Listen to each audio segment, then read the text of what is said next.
ఒకటి కాదు రెండు కాదు మొత్తంగా 48 బైక్స్ చోరీ. దమ్ముంటే పట్టుకోండి అంటూ పోలీసులకే సవాల్. మొహం కనిపించకుండా చాకచక్యంగా బైక్లు దొంగతనం చేయడం, చకచక ఆ బైక్లను అమ్మేయడం. గత కొన్ని రోజులుగా పోలీసుల నుంచి తప్పించుకుంటూ ముప్పు తిప్పలు పెట్టాడు ఒక దొంగ. అయితే ఎట్టకేలకు లేటెస్ట్ టెక్నాలజీ సీసీ ఫుటేజ్ ద్వారా పోలీసులకు చిక్కక తప్పలేదు. కాకినాడ జిల్లాలో గత నెల నుంచి వరుసగా బైక్స్ దొంగతనాలకు పాల్పడుతున్న గంగాధర్ను పోలీసులు అదుపులోకి తీసుకున్నారు. జిల్లా వ్యాప్తంగా 48 ద్విచక్ర వాహనాలు దొంగిలించినట్టుగా చెబుతున్నారు. దొంగిలించిన బైక్స్ ను ఇతరులకు అమ్ముతున్నాడు గంగాధర్ అనే వ్యక్తి. అనకాపల్లి, కాకినాడ, పిఠాపురం, తుని, అన్నవరం ఇలాంటి సర్కిల్ పిఎస్ల పరిధిలో గంగాధర్ పై 48 కేసులు నమోదైనట్టుగా తెలిపారు పోలీసులు. బైక్స్ దొంగిలించి తప్పించుకుని తిరుగుతున్నాడని చెబుతున్నారు. సీసీ కెమెరాలు, లేటెస్ట్ టెక్నాలజీ ద్వారా దొంగను పట్టుకున్నట్టుగా తెలిపారు.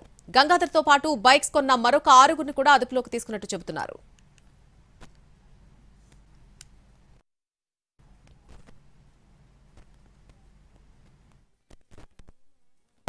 ఇంతకు ముందు కూడా నేరాలు చేశాడు. 2 సంవత్సరాల నుంచి దొరకట్లేదు. ఇప్పుడే పట్టుకున్నారు. పోలీస్ స్టేషన్లో కేసులు ఉన్నాయి సార్.